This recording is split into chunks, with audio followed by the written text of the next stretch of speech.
It's time for breaking bread with Papa. Hey, don't you know? Hey, it's sourdough. Hey, it's time for breaking bread with Papa. Hey, don't you know? Hey, it's also a show. Hey everybody, welcome to another edition of Breaking Bread with Tom Papa. I am Tom Papa. Thank you so much for joining me today. Very excited about today's show.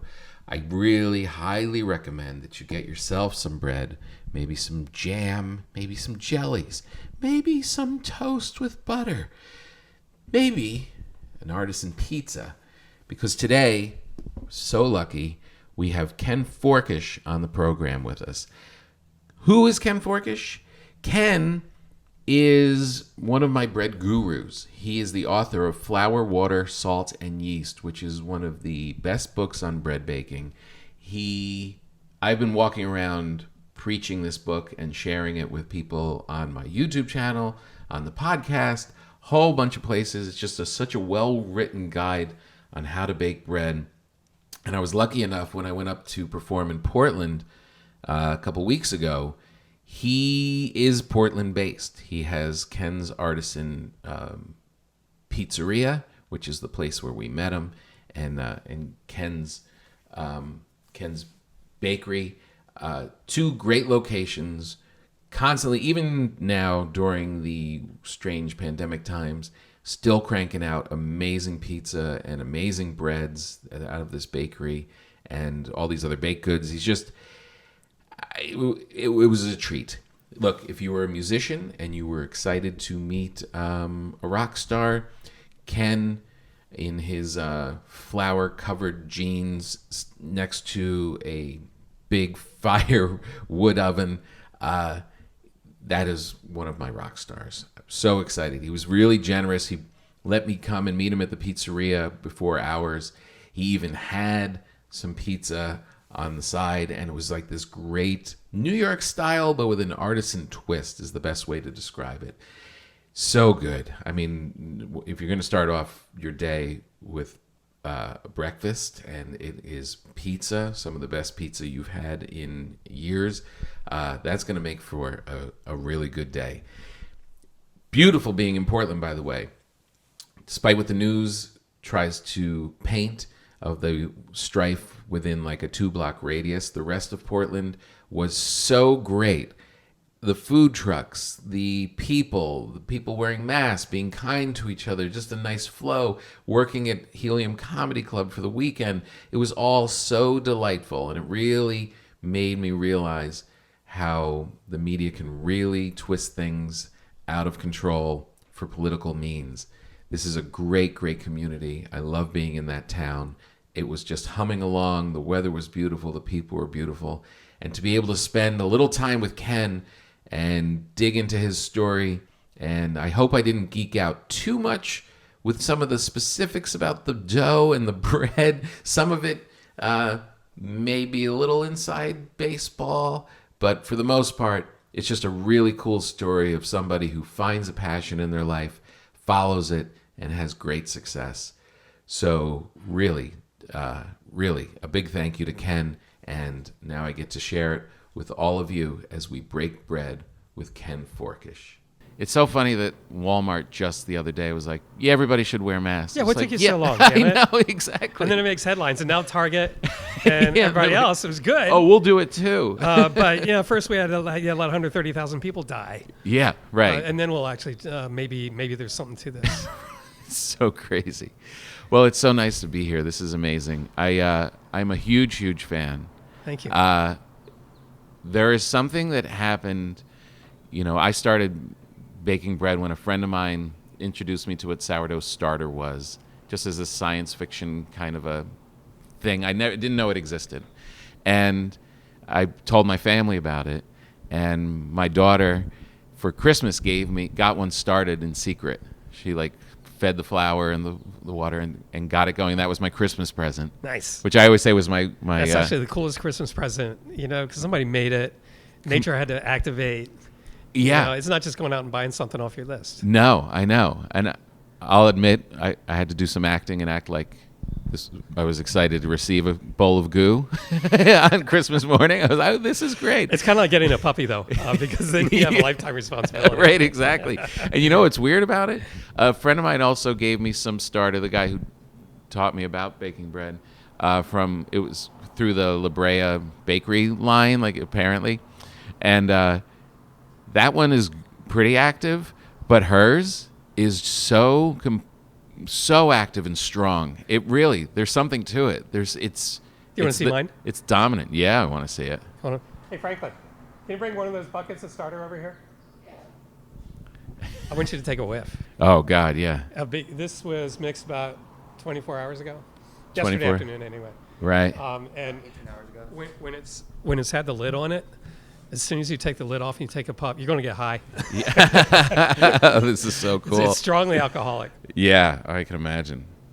Now, how long have you had this? So but it's kind good. of sweet smelling. I love it. That's what mine is. This is the one that my daughter gave me. It smells similar. It has Nice. that. Yeah. Nice. The other one, do you use wheat at all when To start feed it, it? but this is all white flour. all white flour? We're yeah. using 00 flour for the starter here. Got it. It's for pizza, so I want the flour to be the same as in the final dough. Right. Because my one, I have the one that my buddy had given me, I feed it with a little bit of wheat and a little bit of white. That gives it more food for the yeast. Yeah, it's a lot more active. It goes. Than if it's just white flour, right? Yeah. Yep. And it turns quickly. Like if I'm leaving it out, does. it's like you have to stay on top of it or else it really starts to. Yeah, and then your bread can get a little sour. Right. This is going to be a weird interview because I'm just going to ping pong all over the place because I have so many things I want to say and if you do dish and left, ask. I'll turn right. All right, good. So I started doing. That was my little history run, and your book was one of the first books that I grabbed to start going down this rabbit hole, and I just connected with it. The beginning of your book, when you talk about your journey, which I want to ask you about and tell our listeners about. This is all leading to my first question, which is, what is it about this process in baking bread that completely takes over your life? Like you talked about going to France and you would just kind of hang out and look in bakery windows and check out how people were doing stuff. And I had this similar thing where I don't know what it was about this process that just completely devoured me. What do you think it is? I don't know, but it speaks deep. For me, originally, it wasn't the process; it was the finished result. Right. So this was being in bakeries in Paris, for example, that were completely unlike bakeries here, and it was just this look, this smell, the way the products looked. You could tell that they represented a generational gift that's been going on for hundreds of years. Right. Thousands, depending on how you want to extrapolate. Yeah. And you realize it was a fundamental part of the culture in a way that it really isn't in the United States. Right. Or maybe wasn't, because now it is in certain pockets. Yeah. Now. But in France, when you find in Paris, a bakery on every block, kind of. Yeah. That's an exaggeration. Was that just a complete new introduction into your life, or did you grow up being around anything remotely? That's all sort of happened to me in the 90s. Yeah. I was in my 30s and 40s. Where did you grow up? Hyattsville, Maryland, suburban D.C. Oh, okay. And then we didn't really have bakeries that we went to. We'd go to the supermarket and buy bread. Right. And every now and then, my grandfather would bring over a cake and a loaf of crusty bread. But, right. It wasn't the same. No. So, you talk about it just kind of connected with you. And I get it. At first, I got it just by visiting bakeries. Mm-hmm. And just my eyes would open. I just wanted to stare at the stuff. Yeah. Until they kicked me out. Right. Because I wouldn't buy it. And then as I started making it, I connected in a very different way. Right. So the cool thing now is as more people are baking at home, as a result of the coronavirus, really. Yeah. Like, who wants to go to the store unless you really have to? Right. And if you got flour at home, let's figure it out. Yeah. And what do you mean I don't have to buy yeast? Yeah. People were like, wait a minute. Yeah, it put a lot of pressure on the book. Yeah. Well, that's so amazing because your book, I just assumed it was on the bestseller list on its first run because it is like one of my Bibles. And you just told me that it's only due to this pandemic that it rose on. Flour, Water, Salt, Yeast published in 2012. And it started out pretty slow. Right. To the point where, like, it was a little over a year after the book published, 10-Speed came back to me and asked me if I wanted to write another book. And I just started laughing because I worked so freaking hard on Flour, Water, Salt, Yeast that I was like, man, this isn't worth it. Yeah. I don't mean to put myself above it because, like, everybody wants just to be published, right? Sure. But there is the amount of work and the amount of... I didn't have a national name when I published that book 8 years ago. So right. I think it just... The satisfying thing is that it became popular just on its own merit. Yeah, I know. It's got... At least I like to think of it that way. I kind of think I'm responsible for it in some way because thank you. I didn't know this. No, yeah, and I'm here to get my commission. Talk about that later. But I have just been, my mantra is that we haven't been reading because I grew up like you did with the supermarkets and what I thought I was giving my children was good bread because it had this country kind of label on it and it said whole wheat and I'm like 35 ingredients. Wait a minute. Yeah, and it went from mixed to out of the oven in 2 hours. Right, exactly. I'm like, no, flour, water, salt, and yeast. Flour, water, salt, and yeast. That has been the thing I've just been beating on. Crazy. You ever look at the packaging on commercial bread? I mean, just reference it. What is all this shit? I mean, the whole idea is so that it'll last on the shelf for a long time. Right. And still be sellable. Oh, it's insane. You want to buy bread the day it was baked. No, I know. I literally have been out there going flour, water, salt, and yeast, flour, water, salt, and yeast. So I think there's got to be a couple sales. So you bought the book a couple years in? So I bought the book, 6 years ago? like the first year in. Yeah? Yeah. And I just, the story was so great. It just started to connect because I really literally was, what is happening here? I've never had a hobby before. You know, I just do stand up and hang with my family and all of a sudden, I mean, quickly, right? I just started getting containers. I just started buying everything. I went quickly. When the first loaf came out that was a success, I was just hooked. And all the process of it, and I was writing my first book during the time, and it just fit into the rhythm, like that I could, you know, when you tell people about the process of doing it, they think it's, this is this long, complicated thing. Like a whole lot of work. Yeah, but when you fold it into your life, it's really kind of just hits the rhythm. It has its own rhythm. Yeah. And there's a lot of elapsed time, but actually very little active time. Right. And that's something that you kind of have to do it to realize, it's really not much work. Right. But then you have this, you made it yourself satisfaction. God. And when you pull it out of the oven and you eat it and it's better than what you could buy at the store, then your satisfaction increases. 100%. I actually think part of the joy of doing this is it's very tactile. I don't ask you to use a mixer. Right. You mix it with your hand. You fold the dough with your hand. It's all hands. Yeah. And you learn a new skill, and it's not hard to learn. Right. And then all of a sudden, you've got a new thing that you know how to do that it'll last you the rest of your life. Oh yeah, it's in there. It's in there deep. Really, it's never going to go away. When you say, when I read that you taught us to use our hands, and I was like, this makes sense to me.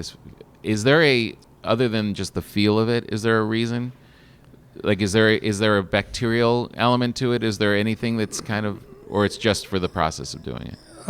Well, first off, it's just easier. Yeah. Than pulling out your mixer, another thing to clean. Yeah, right. But then secondarily, you very quickly, once you've done it a couple of times, you have a reference point. Yeah. So you know what it's supposed to feel like on your hands. Yeah. And you'll immediately understand if there's not enough water, if it's too stiff or too dry, right. or if it's soupy. You screwed something up. Yeah, right, yeah, right, exactly. The measurements. Yeah. And then that was one of the things that, it was a fight with my publisher, which is, we laugh about it now. But while I was drafting the book, I didn't want volume measurements. cups and tablespoons. I Right. wanted to go strictly by weight, Oh, really? which to me is a natural because I'm a baker and we weigh everything. Yeah. The scale's not expensive. It's Yeah. $20-25 purchase. Right. But it's, if you haven't done it before, it's like anything you've never done. Like my dog won't go in the basement because he's never gone through that door down the stairs. And so every time I go in the basement, he goes upstairs. Right. And I'm like that too. If I've never, like, there's a problem with my bread oven today, and it was causing me a lot of anxiety. It's only because I've never taken this particular thing apart that I needed to take apart. Right.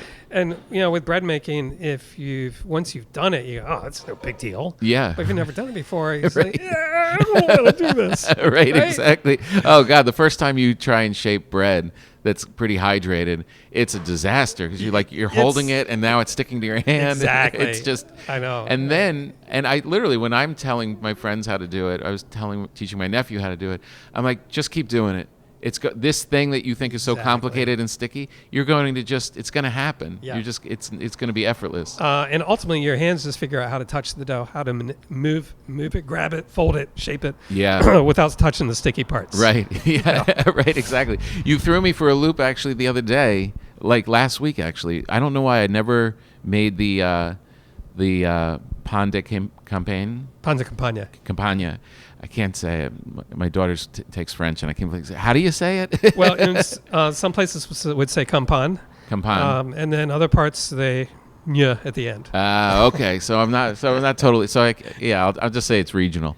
But for some reason, Get away with a lot of stuff that way. Right, exactly. For some reason, I read something that someone said if you can't pronounce a word, say it loudly.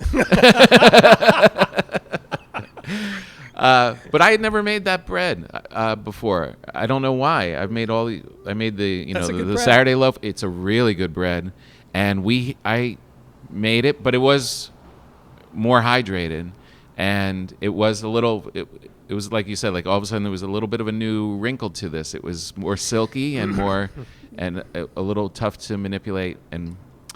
But I always think people should start with the simplest recipe in the book, the Saturday bread. Yeah. I intentionally put less water in the dough so it would be not quite as sticky. Uh-huh. Although if you've never touched it before, you're going, wow, this is sticky. Right. So, it depends on who's talking. Yeah. But once you've sort of figured out how to do the folds, how to shape, how to do Yeah. all the steps, then you can go on to the other recipes that are a little stickier, a little wetter. Yeah. And somebody who's listening to this who hasn't baked bread, they're like, what are they talking about sticky? I know. I know. Because, your mom or your grandma would have made bread in their KitchenAid mixer. Yeah. And it had this beautiful dough ball. And it wasn't sticky at all. Not at And all. It produced a loaf that everybody liked. But the idea is more water in the dough, Yeah. which as a baker, I just call it more hydration. Right. It makes it sticky on your hands. Yeah. But the reason for doing it is you get better flavor. Mm-hmm. The extra water in the dough encourages more active fermentation, which you could do it in drier dough. But Right. you also get a much lighter texture, so it's not dense. You Right. get those nice open holes that are characteristic of artisan bread. Yeah. It's just the sort of bread I bake. Whether it's a baguette or my country loaves, they have a nice light open crumb. They're not dense. Right. Yeah. It's hard for me to enjoy dense bread. No, unless I it's, know. Yeah. Once you get used to this. Yeah. Oh God. Yeah. Then you become like a bread snob. We'll be out at restaurants and the bread basket will come and I'll take a bite. And my family, what do you think? No. Don't eat it. I could do better. Don't eat it. Right. Exactly.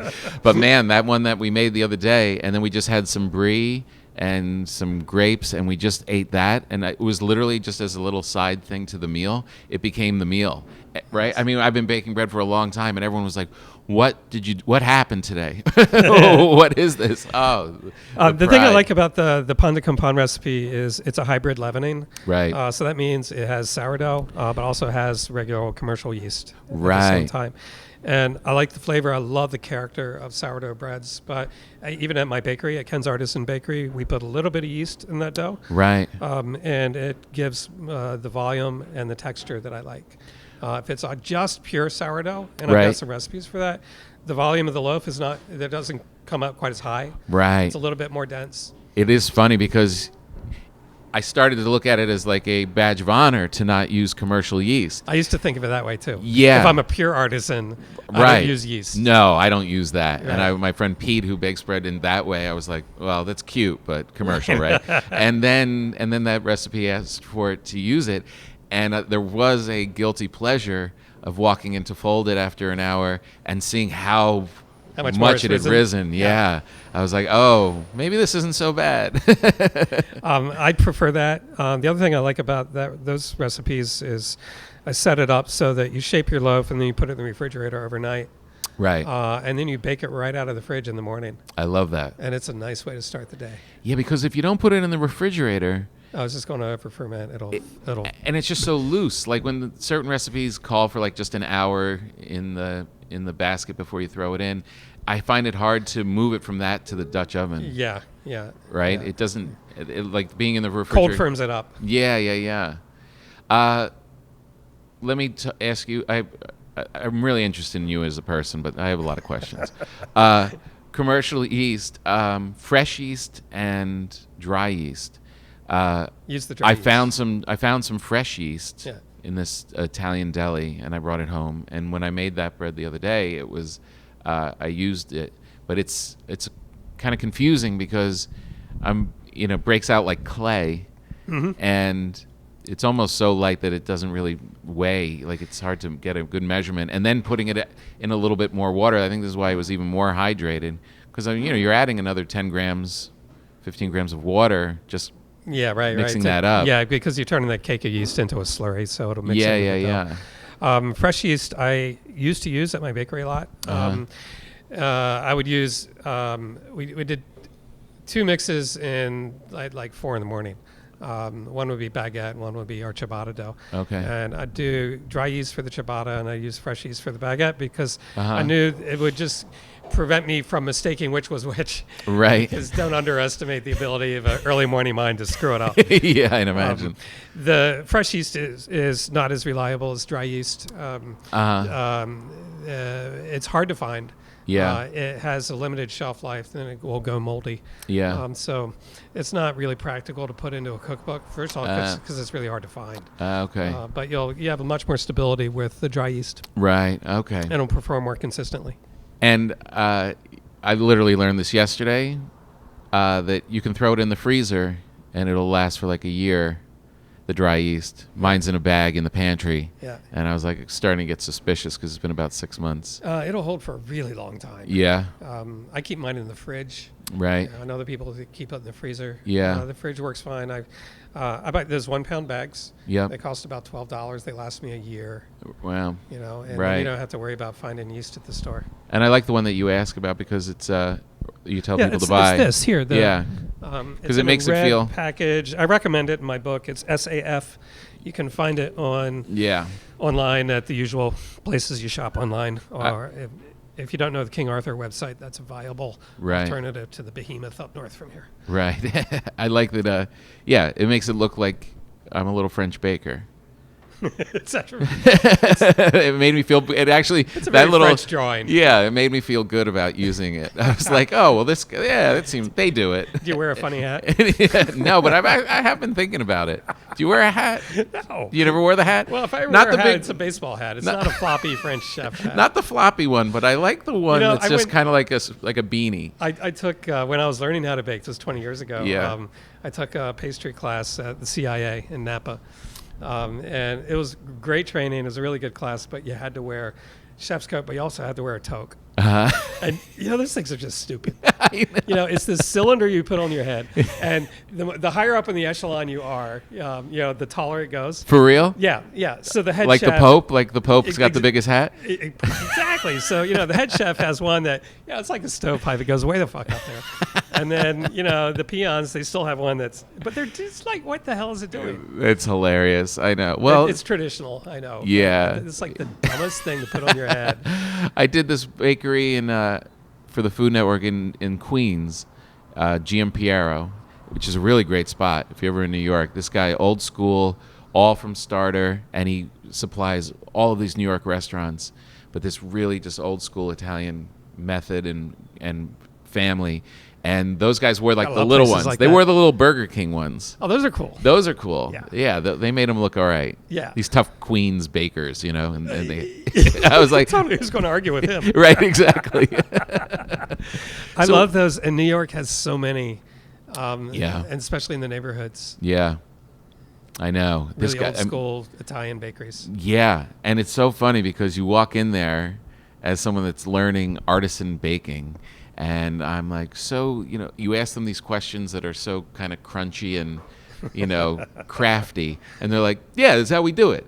Right. Yeah, my mom did it, my grandmother did it, and now I Right. do it. You're not getting scientific Yeah, explanation. then what's the big You deal? don't you don't want that either. You want the personality explanation. Oh, yeah. This is how we do it. Yeah, right, exactly. And what's so cool about that spot too is that they're so proud about their breads. They've got all these amazing breads, all made that way. But also, the rainbow cookies and like all that. I have more admiration for people that have been doing like that, especially if it's a generation to generation place. Yeah. Than I do for myself or people like me. Because they're. I don't know. Because it is generational. Because they are doing things that's just how they learned it. No, They I didn't know. question it. They Yeah. always do it that way, but it works. Yeah. And I don't know why I admire it more. Because it's not you, really. Maybe. Yeah, because Whereas I came you're to into be this- admired too. Because it's this is what I always tell people. The places that are successful that I found when I would tour around the country were that there was this intense passion, and it either came from the family and they just passed it down, or somebody found it and had a lot of times a second act where they were in some other career, Yeah, and this yeah. drew them so passionately. Yeah. And then there's so much love. Both of those, the common denominator is love.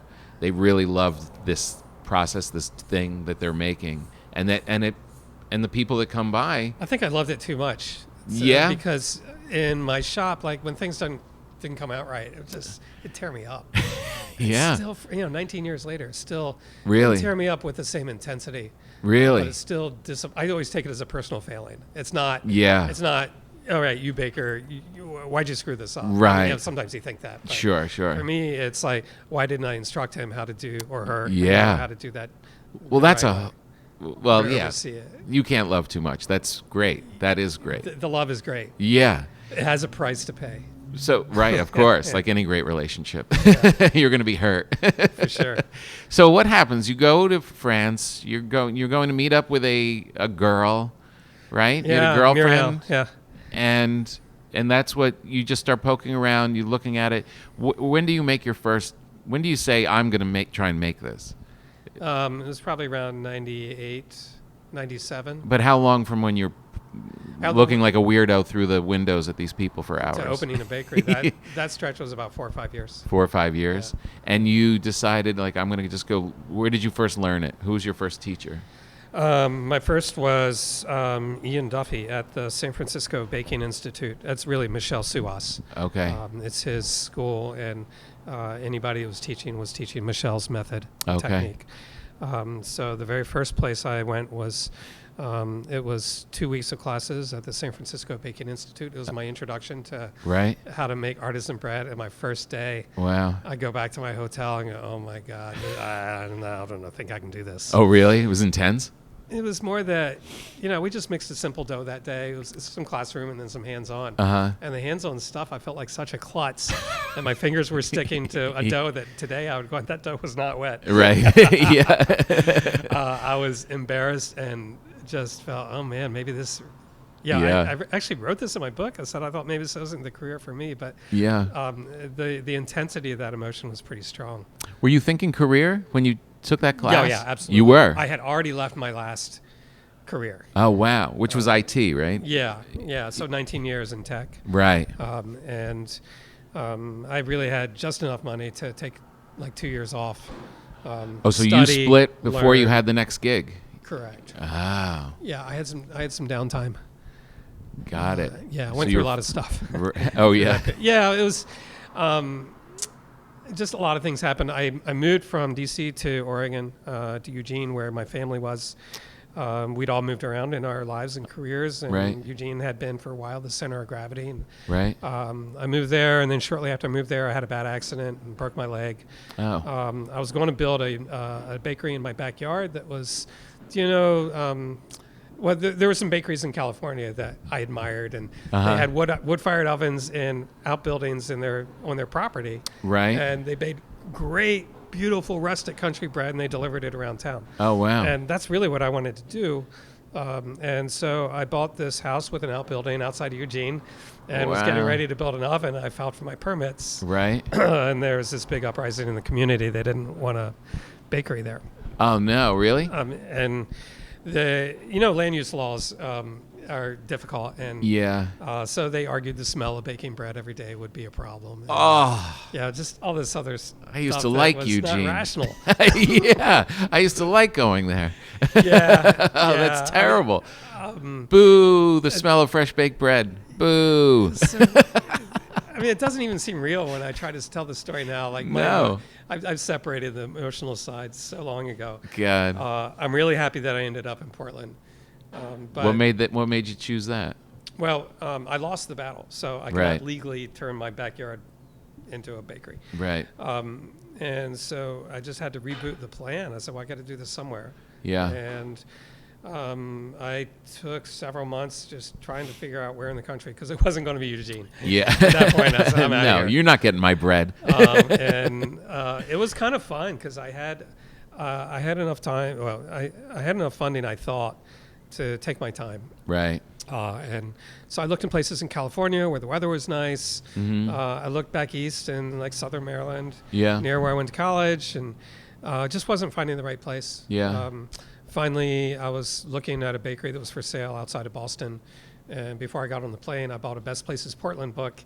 And before landing at Logan Airport, I was saying, I think Portland's the place. Ah. So the nice thing is I had fully vetted by the time I decided on here, and I'm glad it was a good choice. It's a community where I could, there was, the beginning of the farm to table movement was going on here with restaurants like Higgins and Paley's Right. Place and some others. It was a good time to be coming into Portland because things were cheaper then. Yeah.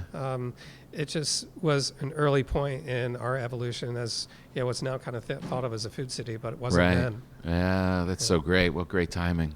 Yeah. That is perfect. So we opened in almost 19 years ago in 2001. So what was the first place like? Like, is it in the Ken's same Artisan spot? Bakery. Yeah, It's the same spot? same bread oven. Same oven? Yeah. Really? Yeah. Wow. Yeah, Where'd you get it's- the oven?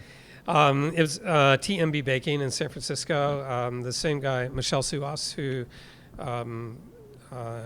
had the San Francisco Baking Institute, Right. also had a company called TMB Baking that sold bakery equipment. And he wasn't finding a commercial oven on the market at that point in time, 20 years ago, that really met what he thought would be the needs of a good bakery. Right. So he had one built to his specs Oh, from wow. a company in Verona in Italy. Wow. And Michel Suas, without him, the artisan baking world in the United States would not be as capable as it is today. Right. He had a huge, understated, like most people don't know this. Yeah. He had an enormous influence both in terms of the education and supplying equipment that he would import from France and Italy that actually met the needs of people that wanted to bake French and Right. Italian breads in the U.S., but was kind of hard to find the equipment or the Right. training or the Oh, that's support structure great. that you need. Man. Most people don't know that about Michel. He won the James Beard Award 3 years ago, I think, for Outstanding Baker. Oh, He really? was one of my mentors and Jeez. one Where of the people of whom I feel, without him, I couldn't have done what I've done in my career. this is why these stories are so great, that you met him, like you had this idea and this passion, and that's the guy you meet first, right? That's a lucky accident. Yeah, totally. Yeah. Good fortune. Yeah. He now is owner of Bee Patisserie in San Francisco. Okay. He's I've never been there. He's an amazing man. Wow, that's Somebody I amazing. greatly admire. How great is that moment when you get your first oven? Because Oh, it was a thrill. It was intimidating too. It was a Yeah. thrill. It weighs about 15,000 pounds. And so this oven, it comes in about 1,000 parts. Oh, God. And they set up Carlos, the guy who he puts it together and installs it. Wow. He's a co-owner of the company now, which I think is really cool. Yeah. And the process of building the oven, you need to be able to retain the heat. You can't let the heat bleed out of the oven. Right. So one of the solutions for this oven design is it has 3 yards of poured cement in it. It's a lot of cement. Poured where? So there's Like chambers underneath and in the sides, all the way around the oven. Wow. So the funny thing was the look on my landlord's face Yeah. when he saw this cement truck, all this wet cement being poured, and all of a sudden this oven is now part of the foundation of the Oh building. my God. So wait, so the oven alone is 15,000 pounds, Yeah. and then add concrete Yeah. to it. Well, no, that's including the concrete. That's including the That's concrete. an estimated Okay. weight. We didn't put it on Okay. scale. Okay. Anyway, it's this massive beast. It's a great bread oven. Yeah, God. A lot of Thomas Keller uses it at the Bouchon bakeries. Right. There's a lot of great bakeries in the U.S. that have used this oven. Amazing. It's been around for a long time. Oh man, I built can to just last. imagine because I have a good oven. I've got a good Viking oven, and I've been pretty How successful. much does yours weigh? probably 750. And but man, just the limits. Like that there's I can't do a real good baguette. There's just I'm just it's pulling not. my hair out. There's the steam problem first. God, yeah. I tried everything. The rags, the water on the baking sheet. And the oven vents the steam out right away. So Yeah, as soon as you open it. Right. and the baguettes, how do you get it into the oven in the first place, and then score it and all this?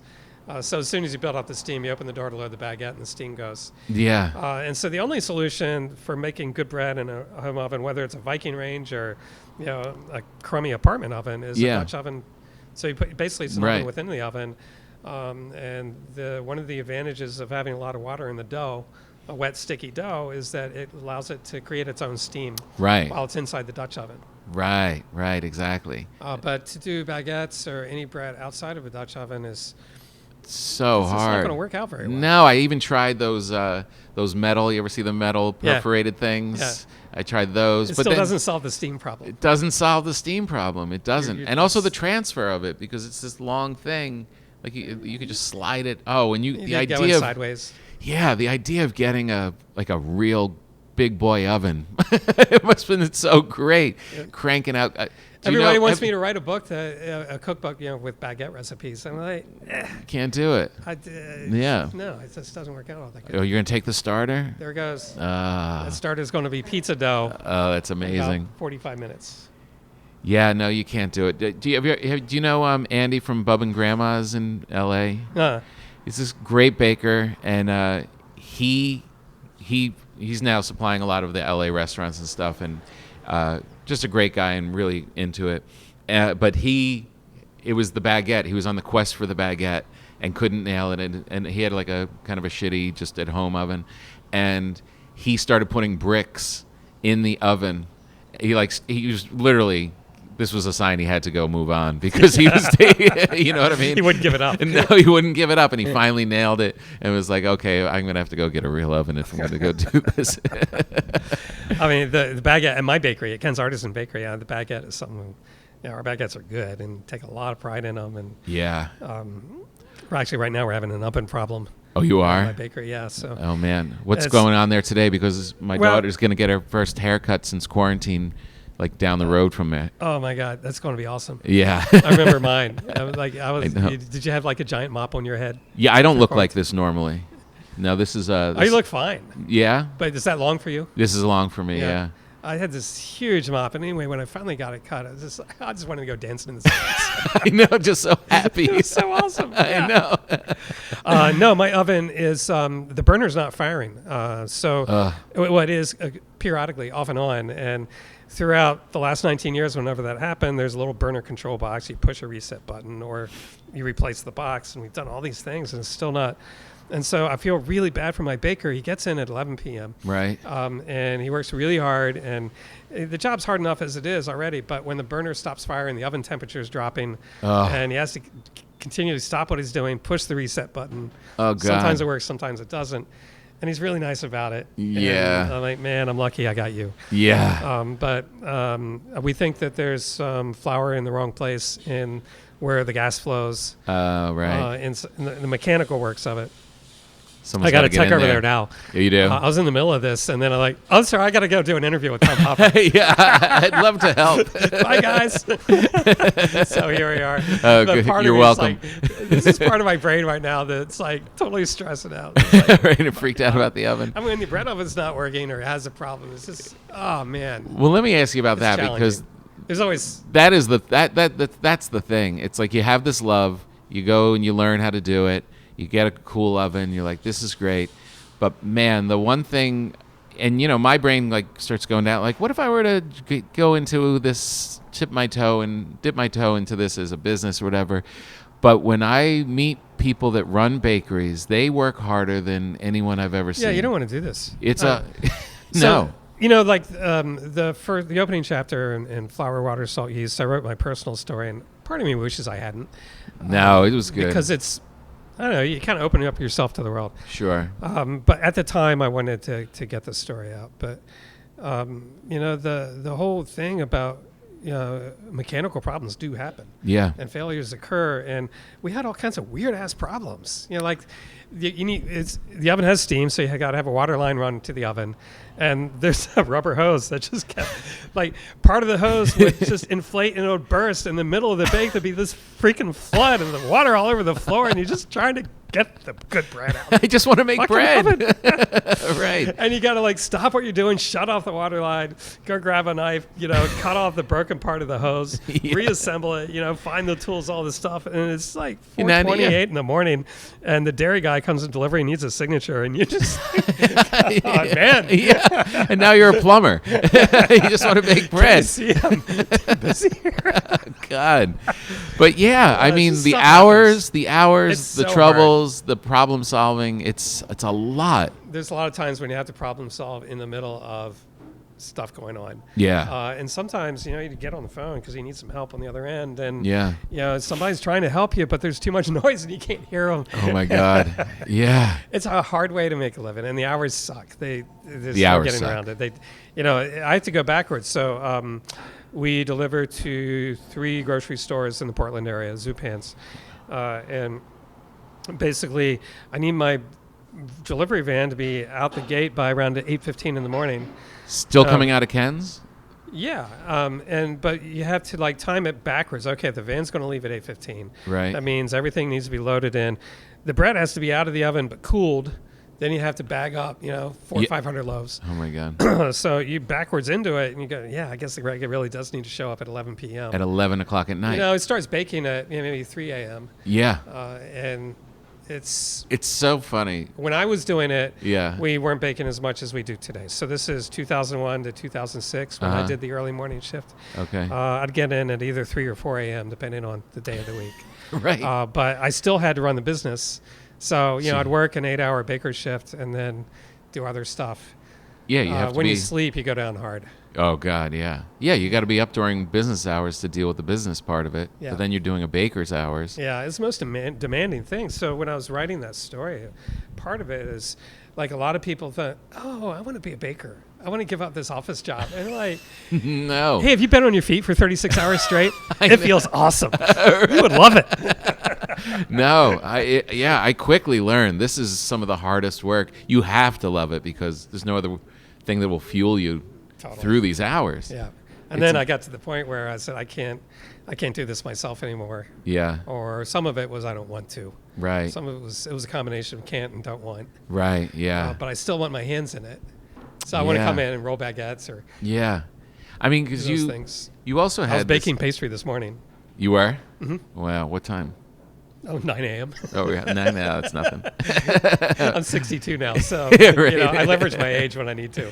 Yeah, but people really take for granted. I know I did until I started speaking to people like yourself that I would just roll into a bakery or a coffee shop and there'd be this beautiful display case filled with stuff that was just waiting for me. And it never occurred to me how long, like you said, like doing the math backwards, like how long, when did they start making these croissants so I could just come in and get one without a care in the world? Yeah. It's a lot of I work. don't want you to have to worry about that. But Yeah. if you're thinking about opening a bakery, which occurs to a lot of people, Yeah. they say, "Wow, this looks like magic. It looks beautiful. It looks, all these things that desirable," but they don't really understand how hard the work is. It's so So hard. every now and then somebody will let somebody come in and just sort of like shadow one of our chefs.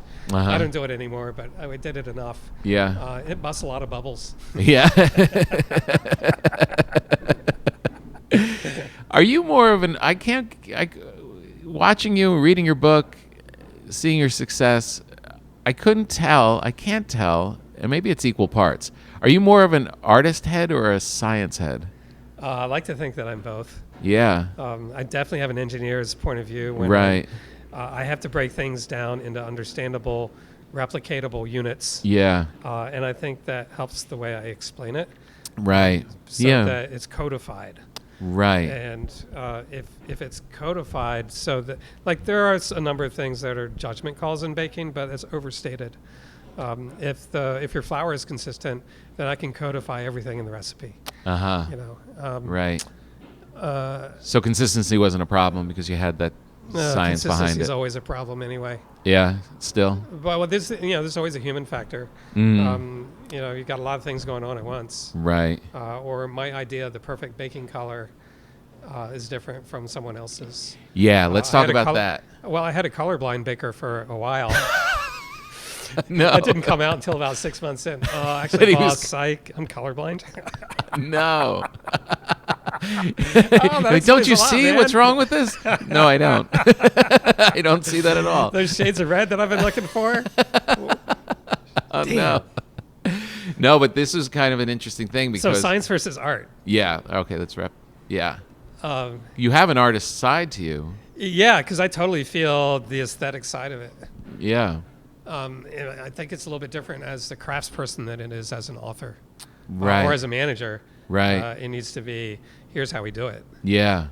Yeah, but it's a strange combination to have that because you have an aesthetic you knew exactly what you wanted the bread to look like, what you were after, and it extends to the book, it extends to the shop. There's like that current of what your soul was telling you this stuff should be Yeah. is in everything. Yeah. And there's some people that are science, and it's weird to have that mix. Yeah, I don't think we're all that binary, but Yeah. there's a lot of people that are they're leaning more toward one than the Yeah, yeah. So you start baking this bread, and it's such a funny story because you're baking bread that people are saying is burnt, and you're like, no, this is just great bread, and they're like, no, it's not, it's burnt. And Yeah. you want to be successful. You've opened up the shop for the first time. You got your fancy oven. You want to sell this stuff and move it and have people be into it. But that's not happening at first. No, right? it wasn't. The economic pressure was very real. Yeah. I went from having a nice house and being comfortable to, okay, I didn't have income anymore, and I spent a couple years not working, and then hundreds of $1,000s to build the bakery. Wow. And then the first year we lost a lot of money. Yeah. So, the question is, you had these principles or this bread that you want to bake, and sooner or later, I found my audience. Yeah. So there are still people today that think I bake a little pretty dark, Right. but I explained it in my book too. It's for a reason. It's not burnt. No. We do bake it dark for flavor and texture reasons. Yeah. And the flavor of the crust, if you hit a certain point in the baking, and I'm looking for like dark chestnut color. Yeah. And it is kind of It a is fine dark, line. yeah. It's a fine line where you can go beyond that and then go, damn it, we overbaked it. Right. Right. But if you hit it right, then the flavor from the crust, it permeates into the crumb, and you got a bread that's completely unlike anything you would be able to buy at, well, definitely, most other bakeries or the grocery store. Yeah. Yeah. It's not the way everybody does it. No. But it's characteristic of my bread. Yeah. I was looking around, not that you can see me, but like my ciabatta is a really good example.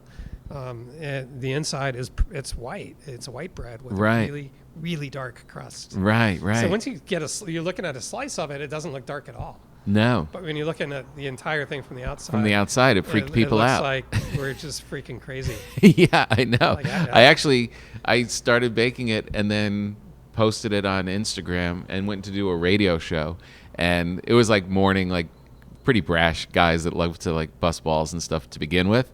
And they went after me for like a half hour. Yeah, I know you make bread and stuff, but it's burnt. Look at you're burnt. And they just went on this tear about how I burn all my bread and I don't know what I'm doing. Well, then they were having fun being funny. They were. You know, and at that point, it's like, come on, guys, really.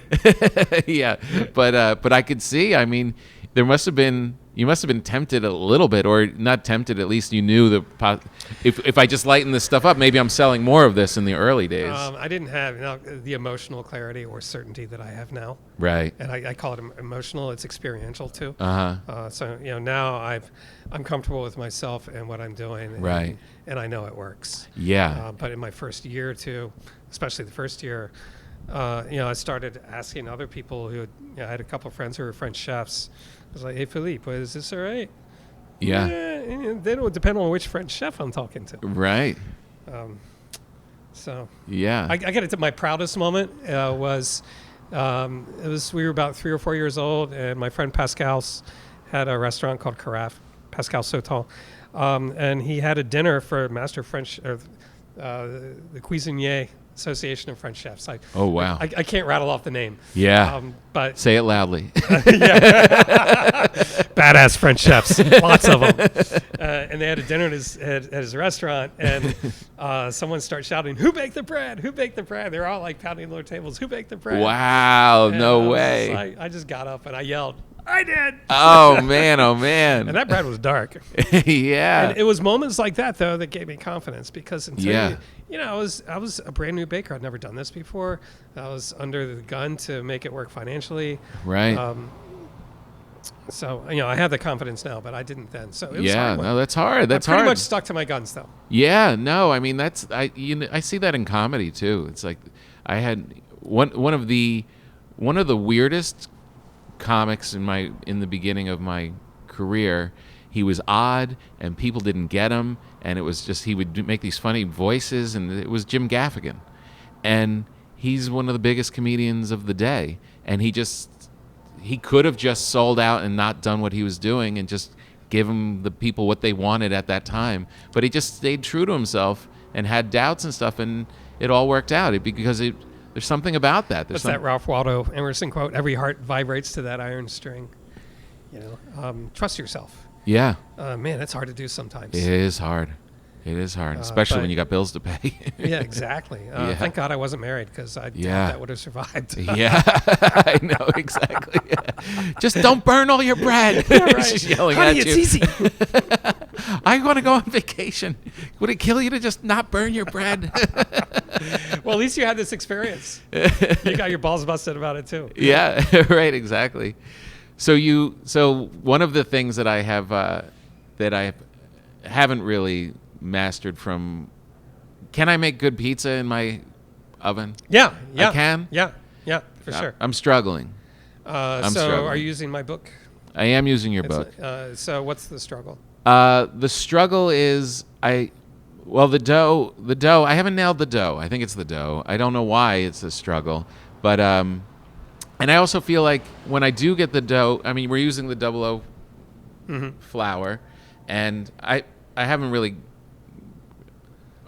done too much of it, but at first it was stretching. It was stretching too fine and bleeding through and stuff. And then when I would put it in the oven and it would come out, the top would be kind of baked and it would be kind of raw underneath. Huh. Are you using a pizza steel?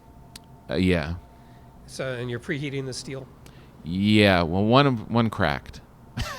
One was an old stone, but a steel stone. Cracked. Oh, I'm using a stone. I'm not using a steel. I recommended a pizza stone in my first book, and then when I was working on the elements of pizza, pizza steels were out there on the marketplace. Oh. And it kind of started with Nathan Myhrvold's modernist cuisine. He mentioned that steel will basically allow heat to energize, or heat to come off of the surface more energetically than it will on a stone. And you can buy them now. They're not super cheap, but they're less than $100. Oh yeah. But basically, it transmits heat more energetically into the crust than a pizza stone, and it will never break. Wow. So that's not in that book. Yes, it is. It's in Flour Water. No, it's in the Elements of Pizza.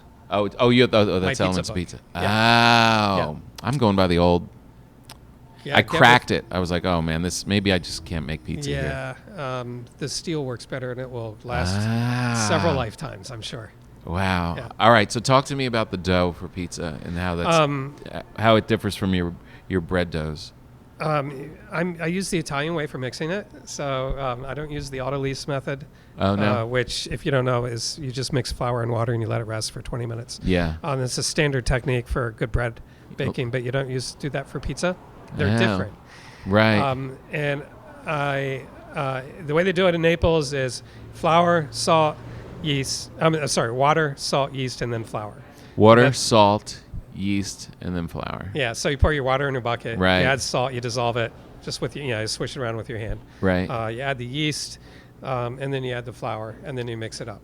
Okay. The hydration is different. It's not as wet as the bread doughs are, and if it's too wet, then it doesn't hold the ingredients well. Right. So it's a dry. So how hydrated is it?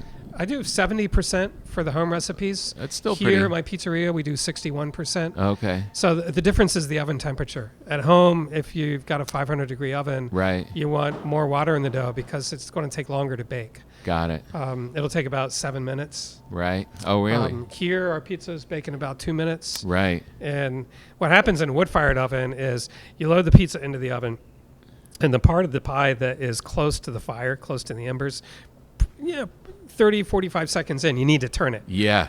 And if the dough is too soft, your peel, when you go to turn it, is going to puncture. Right. It's going to put a hole in the dough. Right. So it needs to be stiff enough so that you can turn it early on into the bake. Right. It's got to be strong. That's the primary reason for doing that. Is that the double O? Is it more pliable? What's the difference? Double O flour is it's good for pizza. Yeah. It has. I don't really know how to explain it. I just know it's better for pizza. Oh, do I? It has the right physical characteristics. Right. So it stretches out. I think one of the biggest more stretchy. problems people have with making pizza at home is they try to stretch out the dough ball before it's ready. So it's too elastic, or it tears, it rips. It's just not ready to be stretched out. That's what we've done. And Americans are not known for being patient. Nope. Which is why we still have this coronavirus problem. Right, exactly. I don't want to, I won't say the brand, but somebody sent me this little high propane pizza oven, that you can crank up to like 900 degrees, but it's very small. And yeah, it's like Rockbox. Shit was on fire. Things were on fire. The problem is if you make your dough that works for your regular home oven, and you buy something like a blah blah box, right. Just realize, then it's not going to work as well. So I didn't really write much about wood-fired oven baking or high-temp baking in either of my books. Yeah, because ultimately you need a little bit less water in the dough. 60 to 65% hydration, for those who know what I'm talking about. Right. Is good, but the flip side is it needs more time to ferment. So as you reduce the hydration in a dough, if everything else is the same, it takes longer for it to relax for obvious reasons, and it also takes longer to just ferment to get the good flavors in there that you want. Right. So it's a different game. So Naples is the pizza inspiration?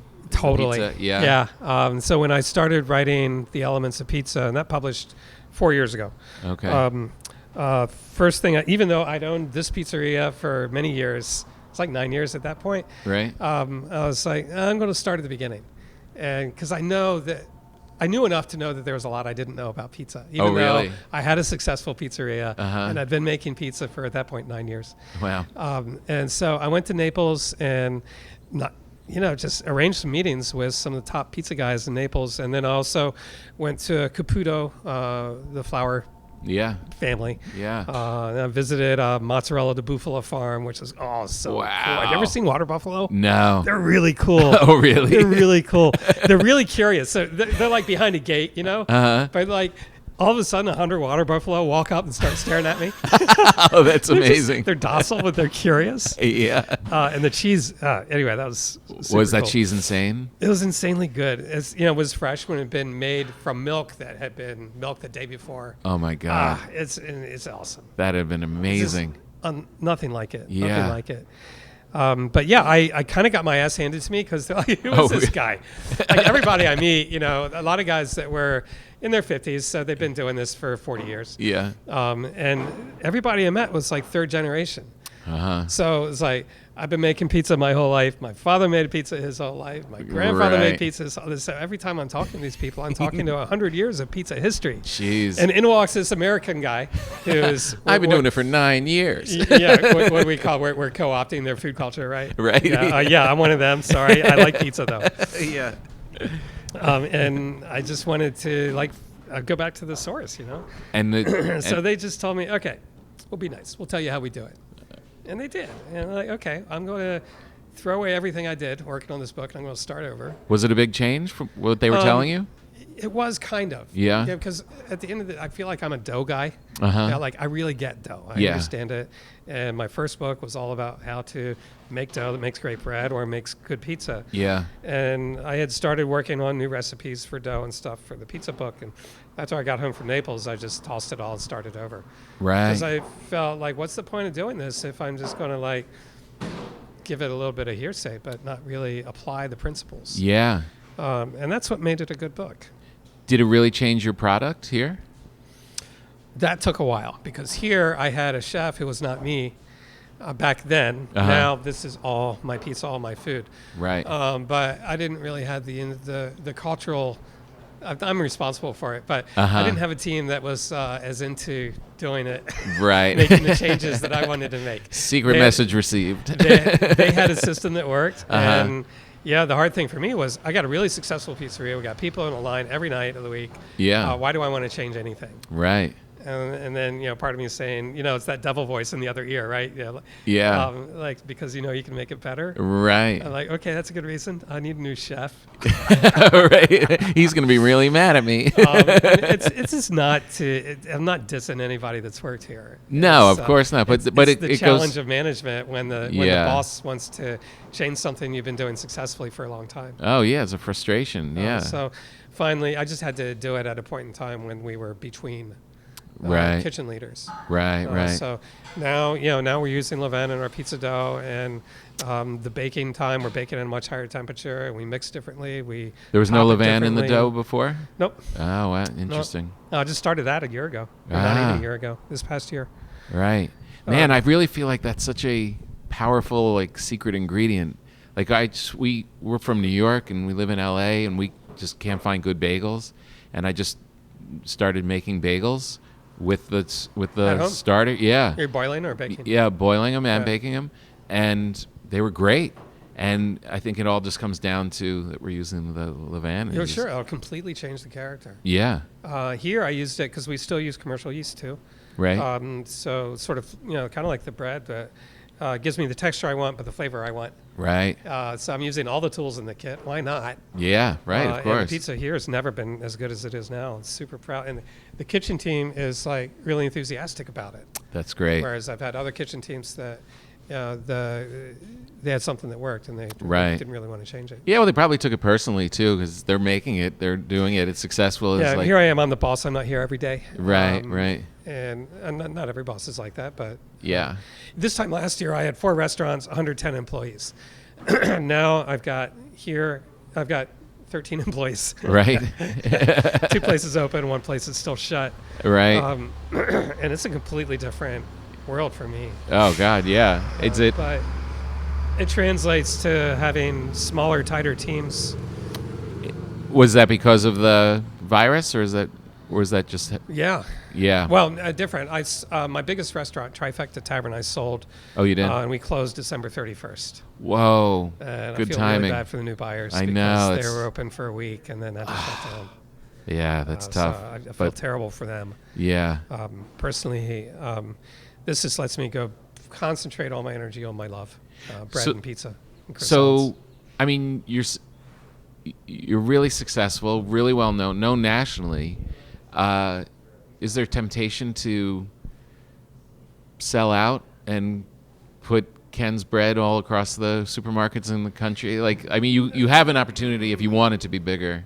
I wouldn't know how to do that. Yeah. Nobody's come to me with, hey, we'd love to Put your name on something. take you national. Yeah.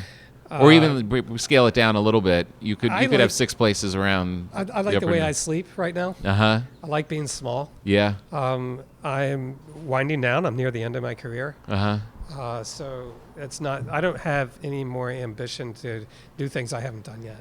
Right. That's just a different way to phrase your question. Yeah. I don't like the idea of going national. Yeah. Because that would turn me into the kind of person I don't want to be. Right. That's good. See, the artist comes back in. Yeah. Yeah, that's good.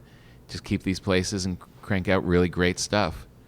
And then go to Naples and get bigger ideas and come back and I piss just want off to go to these Naples guys. and hang out. Right, exactly. I don't go anywhere and hang out now. We're stuck. Yeah. We're definitely stuck. Yeah.